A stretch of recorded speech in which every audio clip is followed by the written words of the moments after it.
Olá pessoal, tudo bem?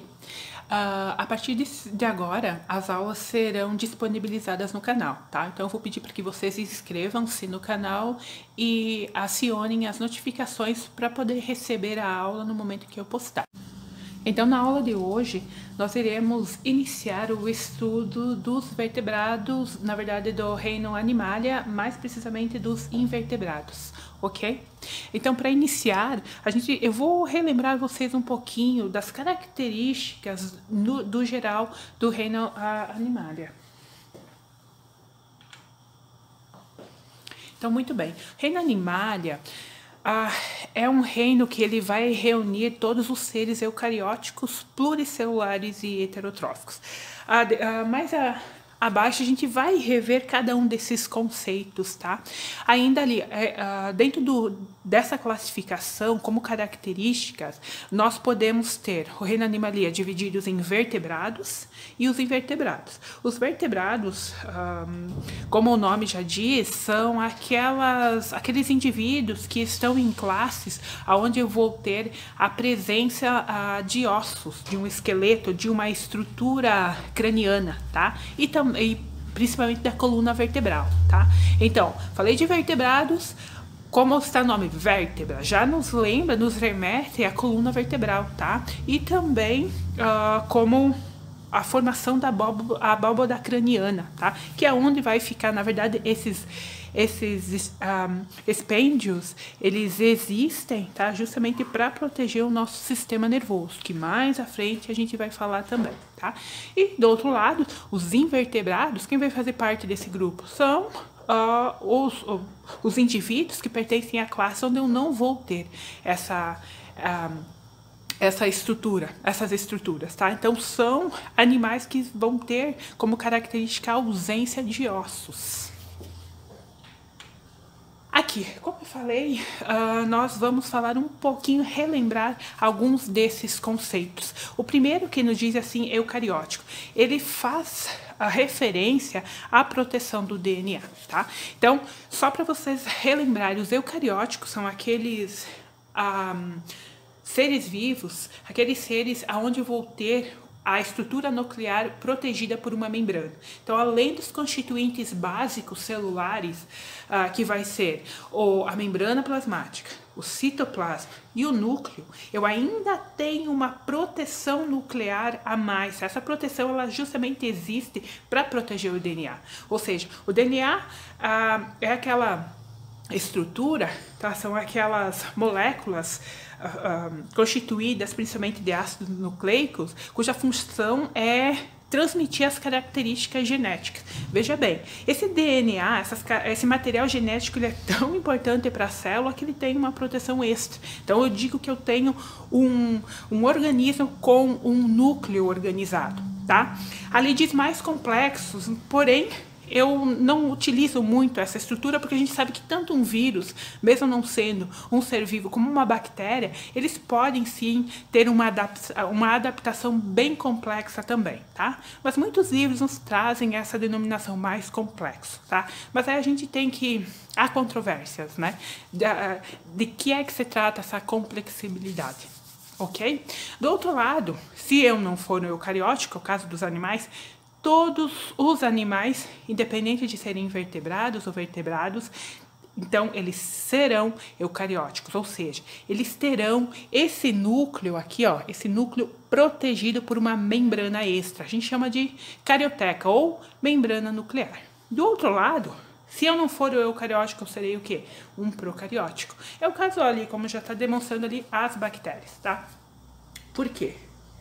Como a gente pode ver, eles também têm essa estrutura celular. Também vai ter a membrana plasmática, também vai ter o citoplasma, também vai ter material genético. Porém, não tão organizado como o ser eucariótico. Aqui nós não encontramos a presença da carioteca, que na verdade seria esse núcleo organizado. Como vocês podem ver, ó, o material genético aqui, ó, ele está todo disperso no citoplasma, tá?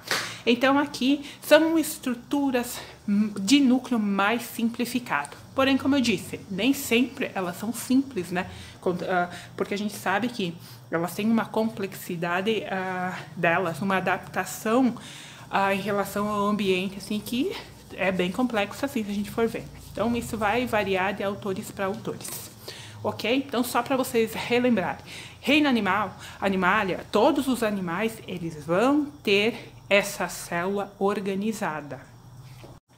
Seguindo, então, uma das características que eu falei anteriormente aqui, que dá a classificação ao reino animalia, é dividida em animais vertebrados e animais invertebrados. Como vocês podem ver, os vertebrados, o que classifica eles assim é a presença da coluna vertebral, né, e da abóbada craniana, que são apêndices, na verdade, se a gente for ver, que protegem o sistema nervoso, né, devido à complexidade dele, de coordenação de todas as funções. E ali dentro desse grupo, eu vou ter a classificação, né, que vão desde peixes, anfíbios, os répteis, aves e os animais, né? Do outro lado, eu vou ter os invertebrados, que são classificados, como a gente já discutiu anteriormente, pela ausência desses apêndices esqueléticos, né? Então, dentro desses invertebrados, eu vou ter a classificação também, que são essas classificações que a gente começa a ver a partir de agora, ok? Antes de nós seguirmos e iniciarmos com a classificação, eu vou relembrar mais algumas características também, tá? Que são importantes. No decorrer do estudo do reino animal, a gente vai ver que essas características elas vão se fazer presente tanto em uma classe como nas outras, tá? Por exemplo, a simetria. Tá? A organização corpórea. Então, essa simetria, ela vai se dar de várias formas, que elas vão ser desde um eixo central, tá? A muitas vezes divididas, sem possibilidade de divisão, e muitas vezes divididas em 5 partes equivalentes, tá? Então, nós temos desde simetria radial, a bilaterais, pentarradiais, então isso vai depender da classe que nós estudarmos. Tá? Que nada mais é essa simetria, como se fosse a forma como eu posso dividir longitudinalmente a estrutura de corpo de um ser vivo, tá bom? Em relação também ainda a características, nós vamos ter a reprodução e essa reprodução ela vai se dar através da fecundação, né? Essa fecundação ela vai ser interna e externa, tá? Lembrando que essa reprodução, todo o reino animal já tem reprodução do tipo sexuada, onde eu vou ter o encontro dos gametas, tá?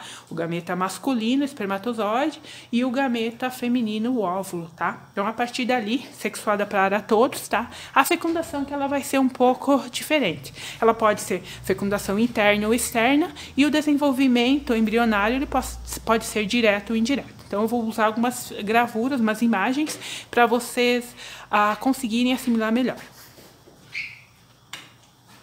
Aqui nós temos algumas imagens, tá, para vocês relembrarem como é a característica geral desses animais pluricelulares. Então, a constituição da célula de todos esses seres, sejam vertebrados ou vertebrados, todos eles terão a formação do corpo feita por mais de uma célula. Tá? Então, nós já não temos, aqui como é o caso dos fungos, de moneras, bactérias ou de protozoários, seres formados por uma única célula, um unicelular. Aqui todos os animais eles são formados por mais de uma célula. Ali na imagem vocês podem ver a organização, por exemplo, de mais do que uma célula ali, e cada uma delas representando, vejam bem, uma fisiologia diferente. Vejam, elas não vivem, cada célula delas é como se fosse individualizada.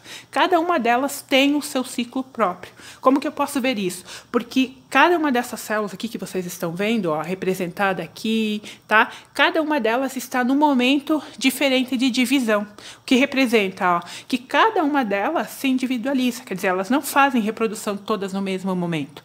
Isso pode ser bem elucidado nesse conjunto de células.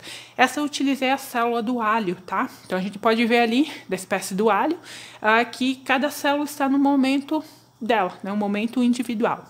Do outro lado aqui, para representar heterotróficos, vamos lembrar novamente de onde vem esse termo. Esse termo de heterotrofismo, ele vai fazer referência à obtenção de energia. Como é que esses indivíduos obtêm a sua energia? Através da alimentação, né? Alguns são produtores, como é o caso aqui do vegetal, né? Um autótrofo, porque, lembrando, ele faz o processo da fotossíntese, né? Enquanto os demais heterotróficos, todos os animais, né? Eles obtêm a sua energia a partir do consumo de alimentos já elaborados, né, do processo de respiração. Então, eles vão se utilizar de um produtor, obter a sua energia, quebrar, né, essa energia que veio do alimento e utilizar de acordo com a sua necessidade, tá? Então, todos os animais são heterotróficos, independentes de serem vertebrados ou invertebrados. E abaixo ali eu estou trazendo para vocês a simetria corporal. Quer dizer, como é... Lembra que eu disse? Como eu posso dividir longitudinalmente cada um desses seres. No caso, se eu tenho um indivíduo que eu posso dividir ele em duas partes iguais, olha aqui e nós temos aqui também, tá? Então eu digo que a simetria dele é bilateral, tá? Um único eixo, tá? Aqui, ó. Então eu tenho radiais, tá? Quando eu posso dividir mais do que um eixo, por exemplo, aqui, ó, pentarradiais, ó. Se eu for dividido, eu consigo fazer até 5 partes equivalentes, quer dizer, 5 partes iguais. Outro exemplo, a estrela do mar também, que nós iremos ver nos equinodermos, e assim por diante. Então, vai depender muito de cada indivíduo. Então, essas são as características básicas, tá, de um animal. Seguindo, então, vamos falar um pouquinho da reprodução, ainda característica geral, tá? Fecundação interna, tá? Quando eu tenho essa fecundação, quer dizer, essa reprodução, lógico, ela é sexual, a gente já pode ver ali, tá? Essa fecundação interna vai ser quando os gametas, eles vão se encontrar no corpo da fêmea, tá? Então, vai haver a cópula, ou acasalamento, e esse espermatozoide, ele vai ser direcionado para o ovário, onde ele vai encontrar o óvulo, mas de forma interna, quer dizer, vai ocorrer a penetração, tá? Do outro lado, nós temos o tipo de fecundação externa, onde os gametas, tanto o óvulo como o espermatozoide, eles vão ocorrer fora do corpo da fêmea, ou seja, eles ocorrem no ambiente. O exemplo que eu trouxe ali, os peixes, tá?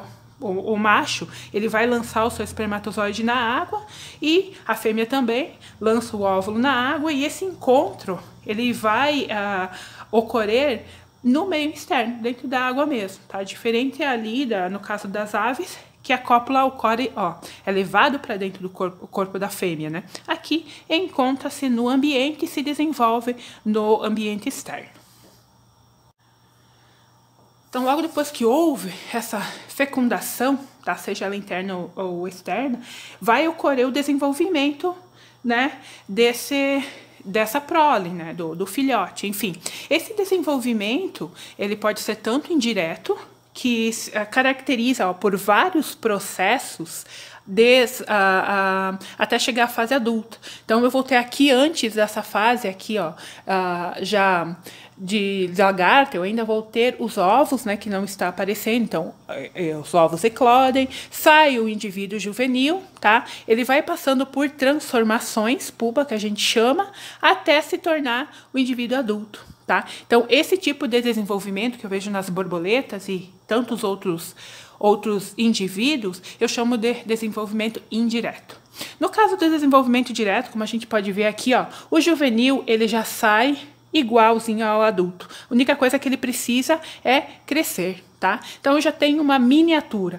Todo o corpo, ele já está caracterizado na espécie. A única coisa que a gente vai ter é o crescimento. É o caso dos bebês humanos, né? E ali no caso dessa ave também. Então, esse tipo de desenvolvimento, quando ele já sai como indivíduo adulto, só precisa crescer, eu chamo esse desenvolvimento direto, ok?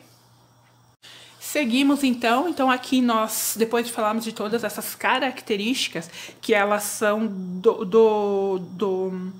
de todos os animais, né? Começamos a nossa divisão, o estudo dos invertebrados. Iniciaremos por as 15 classes dos invertebrados e vamos seguir para as 5 classes de invertebrados logo depois.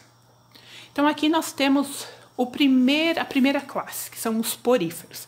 Poríferos, como já está demonstrando aqui, tá? São constituídos pelas esponjas. Então, todas as esponjas conhecidas tanto de água doce como de água salgada, todas elas fazem referência aos poríferos, tá? Falei de poríferos, eu tenho que lembrar das esponjas. Aqui tá aparecendo um quinidáriozinho do lado aqui, vamos ignorar e vamos só utilizar os poríferos, tá bom?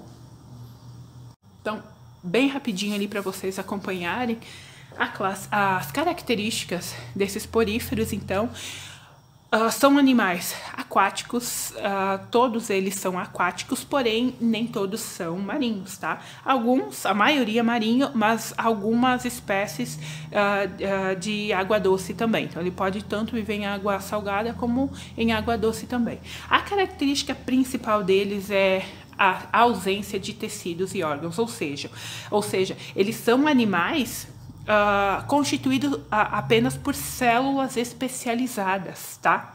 Então essas células elas foram se especializando, cada uma com a sua função, e foram formando o organismo, tá? Então nos poríferos nós não temos a formação de tecido, muito menos órgãos e sistema, uma vez que vamos lembrar um pouquinho da organização celular, como que ela se dá. Eu tenho as células, cada uma com uma forma e uma função, elas vão se organizando, células semelhantes se juntam, formam tecidos, esses tecidos vão se juntar e formar órgãos, esses órgãos se juntam dentro das suas funções, formam sistemas, e todos os sistemas juntos vão formar um organismo, né? No caso dos poríferos, nós só temos a presença das células. Então, cada célula vai desempenhar uma função ali dentro, né? Em relação, são seres simples, então, mas eles vão se diferenciar em relação à forma, à coloração, tá? Podemos ter dimorfismo sexual aqui também, que é quando o macho se diferencia da fêmea, tá? Às vezes por cores, formatos, enfim, tá? Corpo geralmente cilíndrico e oco. Aí nós vamos ter a classificação. De acordo com a forma desse corpo cilíndrico, eu vou ter uma classificação para essas esponjas, tá? Então, aqui nós temos que levar em consideração a estrutura desses poríferos. Eu vou ter sempre uma abertura superior, na região superior, que a gente vai chamar de ósculo, tá? É no ósculo que é ele que vai controlar a entrada da corrente aquática, porque esses animais, lembra que eu disse, eles não têm um sistema digestório, não tem nenhum sistema, portanto não tem sistema digestório, tá? Quem faz a parte da alimentação são as próprias células. Quem é que traz esses nutrientes? A corrente aquática. Então essa água que vai estar passando pelo corpo da esponja é ela que vai trazer os minerais minerais e partículas que estão naquela água ali, suspensa naquela água, e essas células vão captar esses nutrientes e vão utilizar por corpo, tá? Então essa entrada e saída de nutrientes, quem controla é essa região chamada ósculo, tá? Lembrando que temos pequenas aberturas também, chamadas de poros, que por onde essa água pode ser direcionada também, tá? Revestida por poros, que daí que vai ocorrer essa entrada de água, a água tanto traz o alimento como as partículas alimentares, como ela traz o oxigênio também, que eles utilizam na obtenção de energia. Lembre-se, eles são animais, portanto são heterotróficos, né? Como eles não têm um sistema digestório complexo, como que eles se alimentam? Essas partículas são trazidas e eles filtram, tá? Existem células que a gente vai ver depois especializadas na filtração dessa água para retirar essas partículas alimentares, tá? Não possuem sistema nervoso nem sistema digestório, mas tem a presença de células especializadas na sensorialização desses animais, ou seja, são células sensoriais, tá? Que elas vão captar pequenos estímulos próximo ao corpo do animal, tá? Olha, tem capacidade de se contrair justamente por essas células sensoriais, tá? Aqui nós temos que lembrar também a presença de células especializadas chamadas coanócitos. No decorrer dos estudos que nós vamos ver de cada uma dessas classes, a gente vai ver que existem algumas especificidades para cada classe, tá? Se eu vou falar de poríferos, eu tenho que lembrar dos coanócitos, tá? Os coanócitos, eles são células especializadas que fazem quase todas as atividades das esponjas, auxiliam, né? Como eu disse, cada célula vai ter uma sua especificidade, mas os coanócitos são eles que estão ali justamente, olha, para permitir esse fluxo de água. Então, se a água traz o oxigênio e o alimento, então os coanócitos estão ali para fazer essa captação. Tá? Então, eles captam, eliminam gases, enfim, eles estão ali, são células especializadas nesses processos, tanto de alimentação como de eliminação de excreções, tá bom?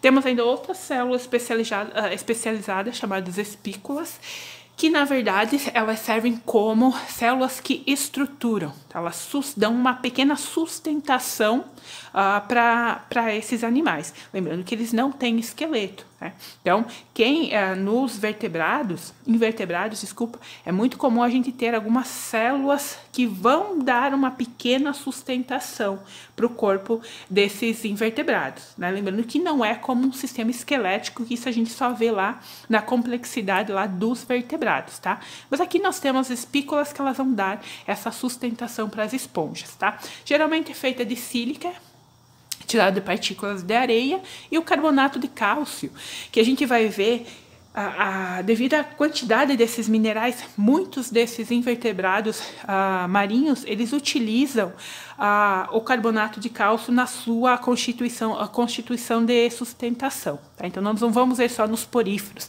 nós vamos ver em outras classes à frente também, tá? Uma das especificidades dos poríferos é o poder de regeneração.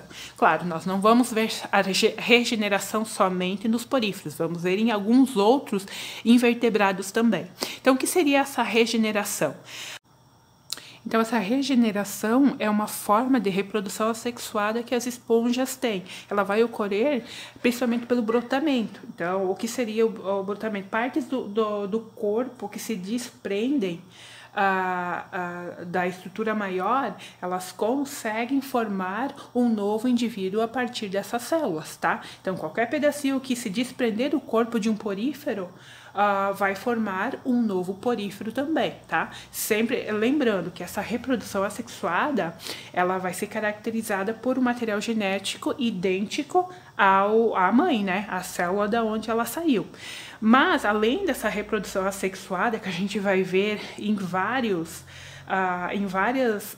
classes dos invertebrados, coisa que a gente não vê nos vertebrados, que eles só têm reprodução do tipo sexuada, mas nos invertebrados a gente vai ver várias formas de reprodução assexuada também, tá? Então, além dessa reprodução assexuada, nós temos também a reprodução sexuada. Essa vai ser através dos indivíduos macho e fêmea, cada um liberando o seu gameta, né? E esse encontro vai ocorrer de forma externa. Então, nos poríferos, nós temos a reprodução sexuada, tá?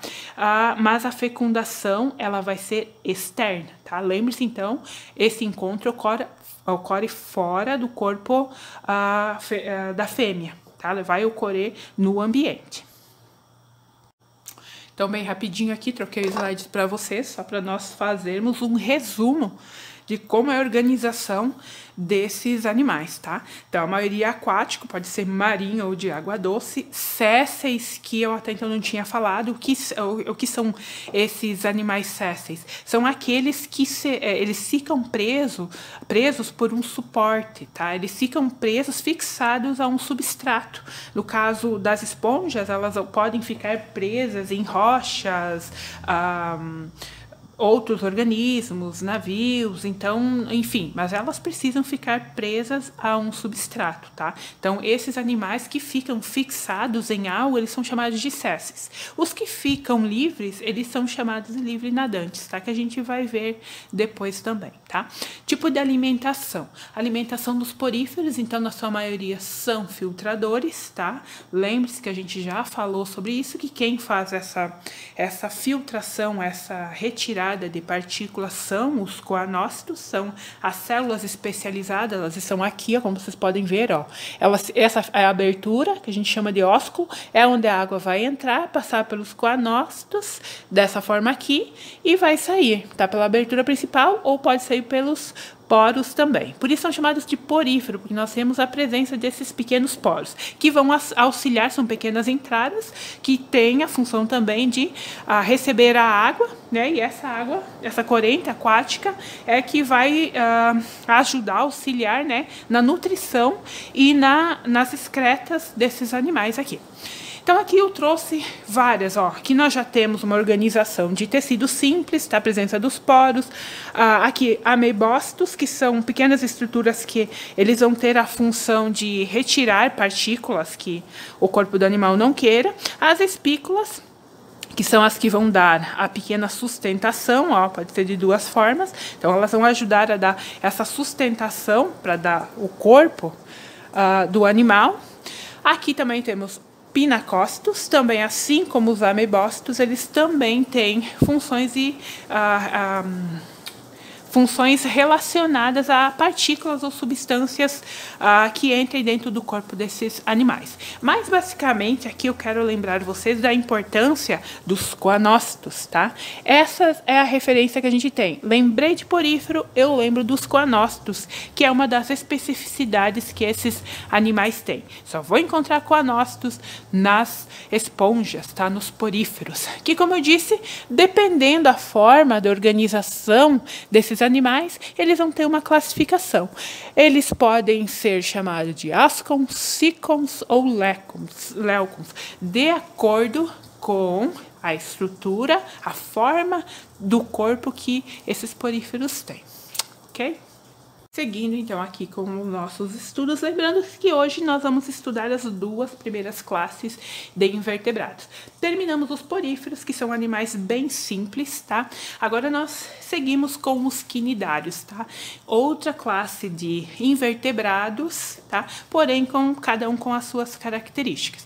Então, aqui nesse grupo, vai fazer parte animais, os quinidários, ou também chamados selenterados. Eu vou ter os caravelos, tá? As águas-vivas, os pólipos, anêmonas ou os corais, tá? Que estão aí disponibilizados nessas imagens aí para vocês. Tá bom? Então, agora a gente vai ver, aqui nós já podemos ver uma estruturação um pouquinho diferente dos poríferos, um pouquinho mais complexa, tá? A gente vai ver que nós já temos a presença de um pequeno sistema digestório, tá? Tecidos diferenciados também, animais tanto fixos, né? É o caso desses aqui, como nadantes, tá? Então, vamos seguindo com as características dos quinidários, ou selenterados. Então, os quinidários ali, eles são exclusivamente marinhos, exclusivamente aquáticos, tá? A maioria marinha, mas também podemos ter algumas espécies de água doce, tá? Ou de água salobra.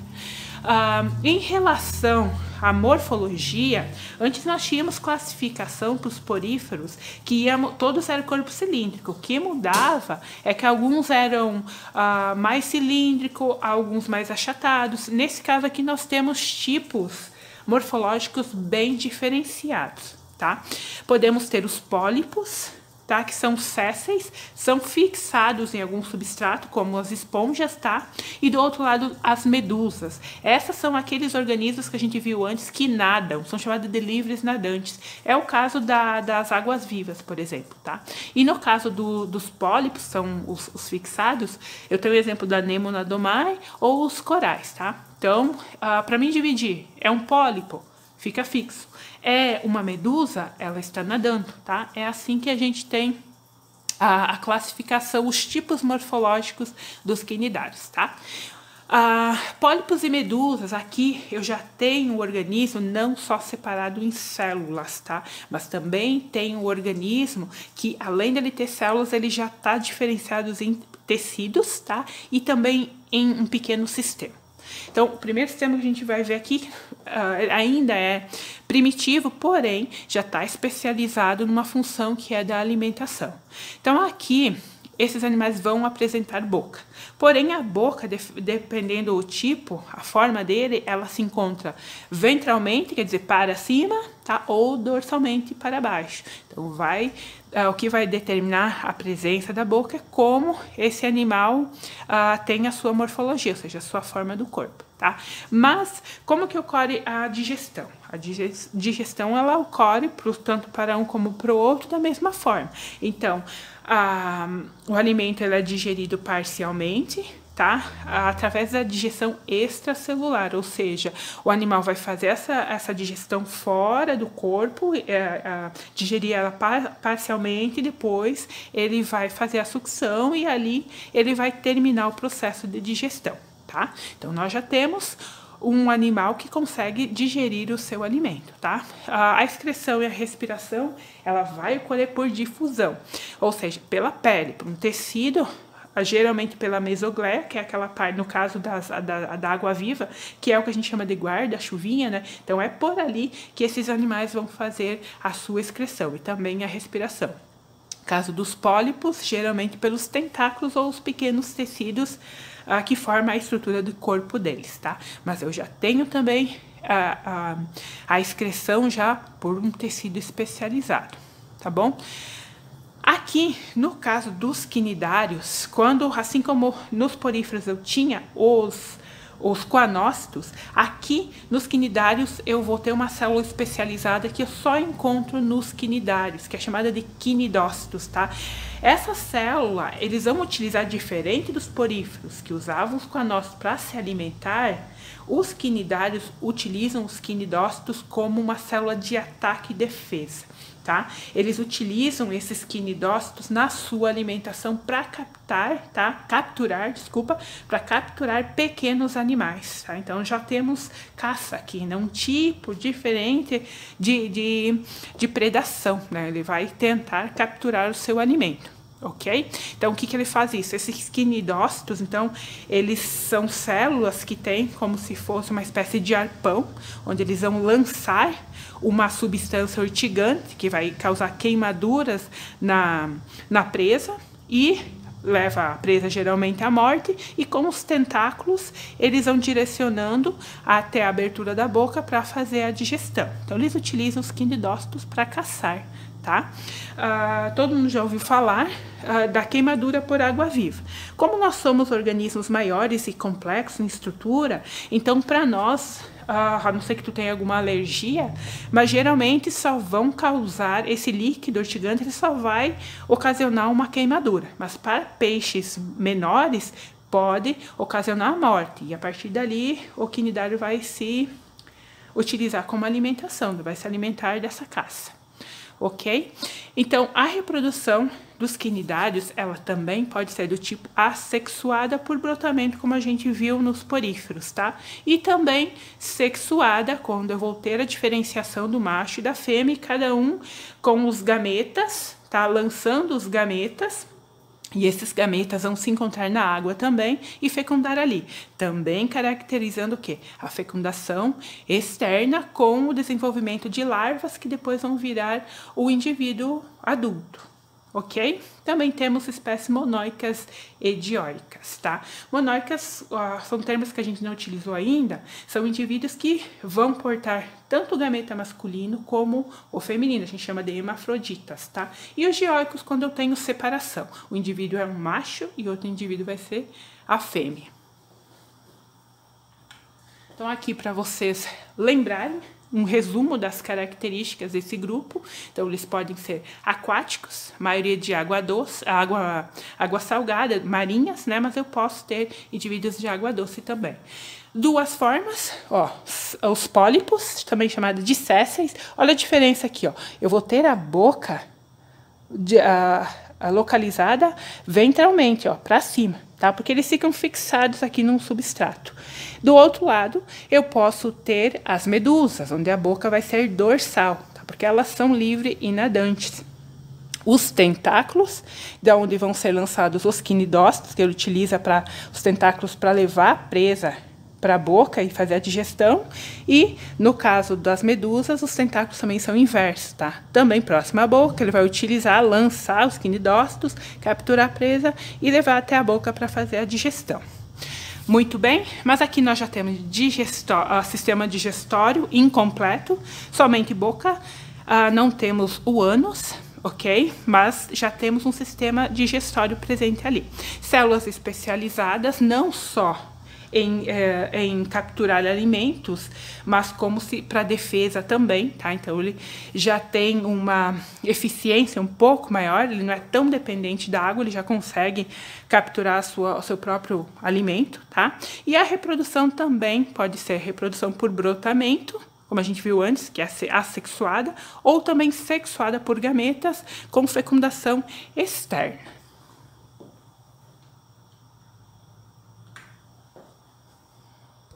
Então, agora, na sequência, eu vou deixar 2 vídeos para vocês, tá? Um vídeo sobre as características dos poríferos e outro dos quinidários, e na sequência a gente vai fazer atividades.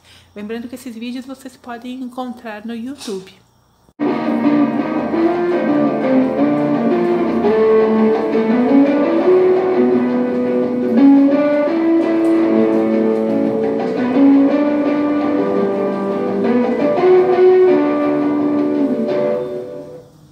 Os poríferos, também conhecidos como espongiários, surgiram provavelmente há cerca de 1 bilhão de anos atrás. Supõe-se que eles sejam originados de seres unicelulares e heterótrofos que se agrupavam em colônias.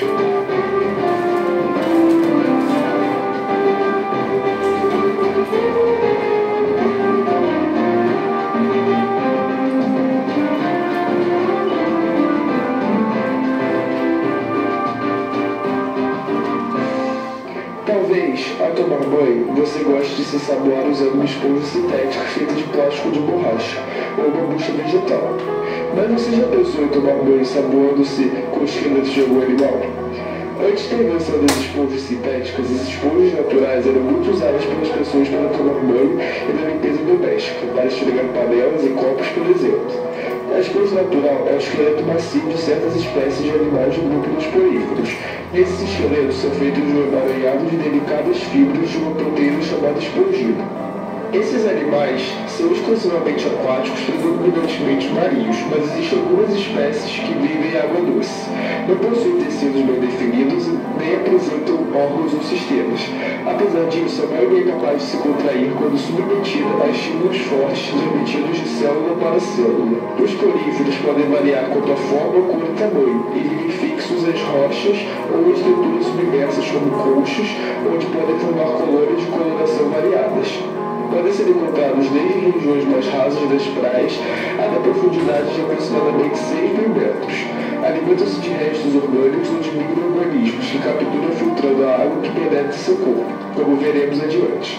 Por sua vez, servem de alimento para algumas espécies de animais como certos moluscos, ouriços do mar, estrelas do mar, peixes e tartarugas.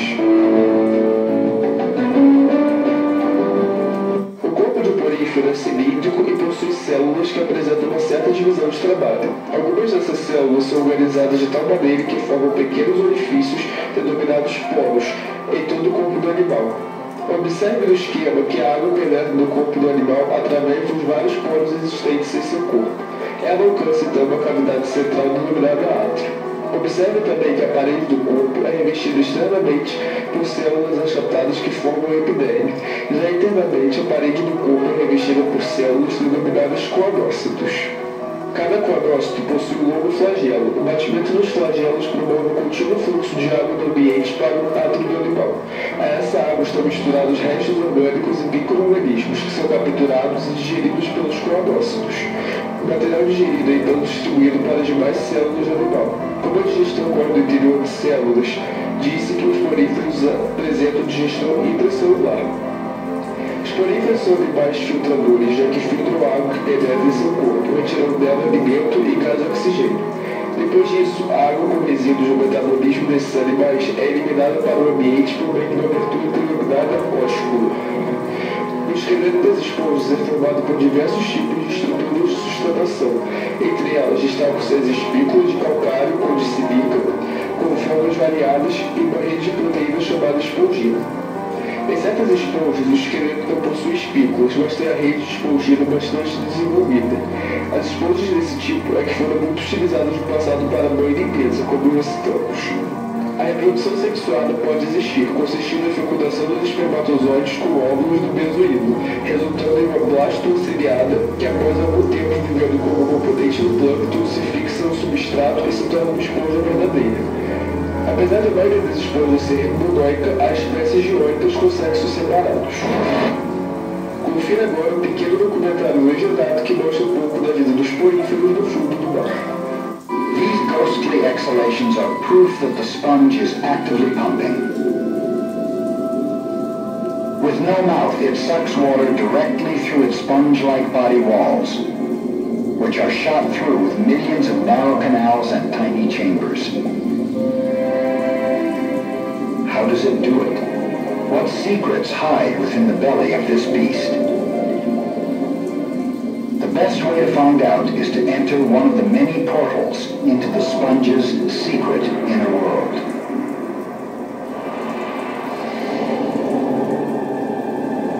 Drifting along with countless single-celled organisms, we feel the tug of a current.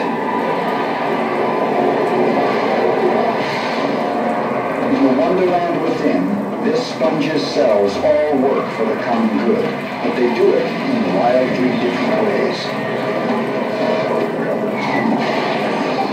As the current draws us on, we pass sponge cells that are making new spicules.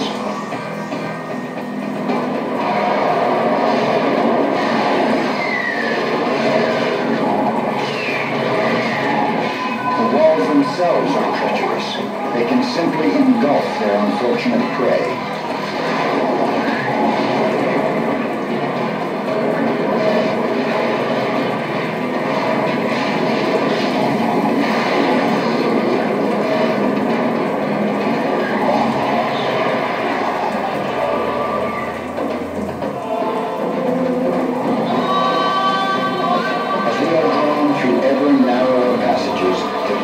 Slows until we burst into one of the sponge's millions of tiny beating hearts. These are colonocytes, cells whose whip-like flagellae powers the pump. The flow quickens again as it whisks us away through the labyrinth of canals that lead out into the sponge's central cavity.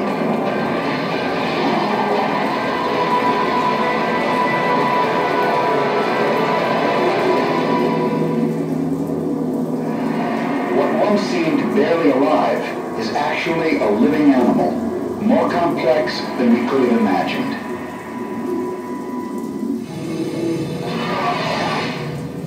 The sponge's pumping does more than satisfy its hunger for food. In fact, its sex life depends on pumping as well. 500 million years ago, these were the very first animals to reproduce sexually. The first to combine sperm and egg to create offspring.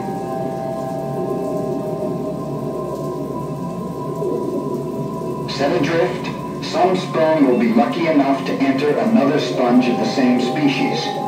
If the sperm are truly fortunate, they will fertilize the eggs within.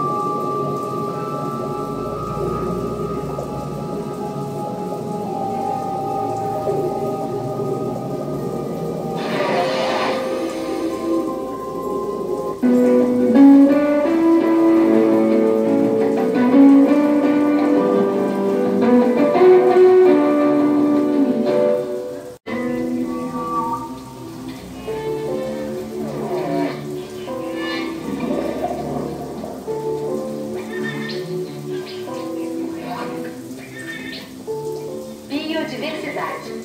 Retratos do reino animal. Distribuição sinapse.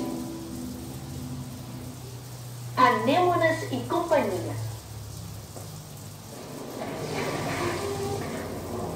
Maré baixa em algum lugar do noroeste da França. Alguns a chamam de tomate do mar. É macia e cheia d'água. Na maré alta, seus tentáculos fazem pensar numa flor e seu pé num caule. É a anêmona do mar comum, ou a tímia vermelha. Assim como acontece com a anêmona verde, também muito frequente nas costas, seus tentáculos aderem aos dedos que os tocam. De fato, ao menor toque, milhares de pequenas células dos tentáculos, os quinidócitos, liberam seu conteúdo. Um minúsculo arpão venenoso. O que é suficiente para afastar os inoportunos e para imobilizar as presas. O animal paralisado é engolido por um orifício situado em meio aos tentáculos. Algumas horas depois, os restos são evacuados pelo mesmo orifício, que é, portanto, uma boca e um ânus ao mesmo tempo. As espécies de anêmonas são numerosas. Seu aspecto e, muitas vezes, seus nomes fazem logo pensar numa flor. Essa aqui é chamada anêmona cravo. E essa, anêmona margarida. Essa, anêmona pérola ou anêmona joia.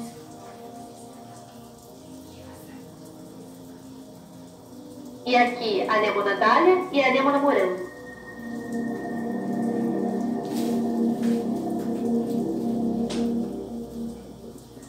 Essa aqui fica fixa numa concha vazia de um caramujo comum, na qual vive um ermitão, um pequeno crustáceo. O ermitão se locomove à procura de um cadáver, e quando ele come, a anêmona fica com os restos da refeição. Graças a seus tentáculos, ela protege o ermitão. Novas anêmonas podem se formar a partir da estrutura interna da anêmona-mãe, mas esse não é o único tipo de reprodução. As anêmonas também emitem substâncias genitais que formam os zigotos ou ovos. Na actina vermelha, tais substâncias se desenvolvem no interior da anêmona, e os bebês anêmonas são expelidos pelo único orifício. Nem esquerda nem direita, nem frente nem costas. Apenas um corpo fixado a um suporte cheio de tentáculos. Os chamados pólipos possuem 6 tentáculos, ou um múltiplo de 6, que circundam um único orifício. As células urticantes dos tentáculos, os quinidócitos, são características dos animais desse grupo, os quinidários.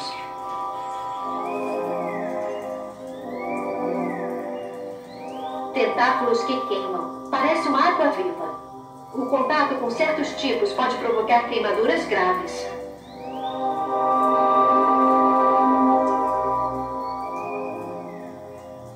No verão, felizmente, a mais comum nas costas agride pouco a pele. É a medusa de lua ou água-viva comum. Seus tecidos transparentes deixam ver todos seus órgãos internos. Os tentáculos urticantes retêm a presa, assim como os outros 4 situados em volta do único orifício. As presas ingeridas vão para um dos 4 estômagos dispostos em forma de trevo. O 4 é o número das medusas.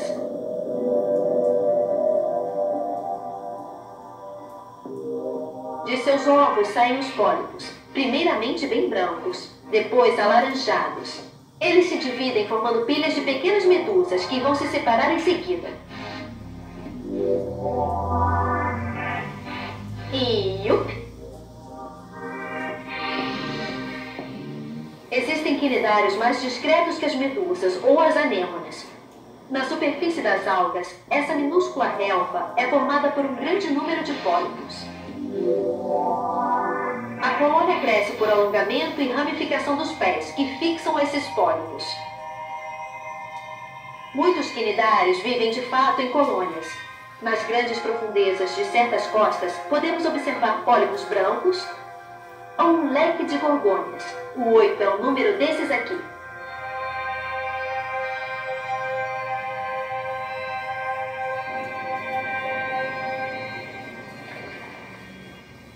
Mas atenção, alguns animais, briozoários, os anelídeos marinhos,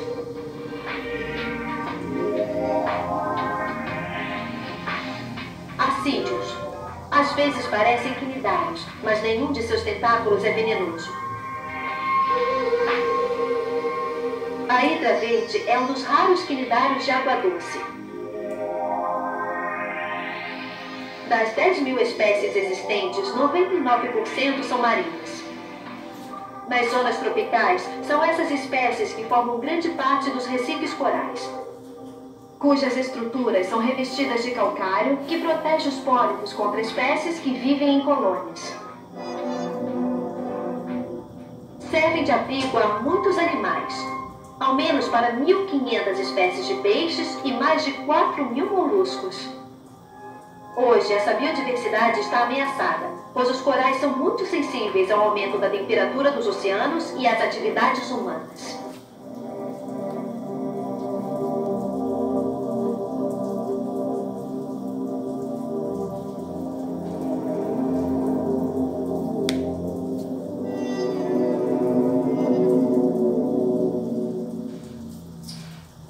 Versão brasileira, alcateia.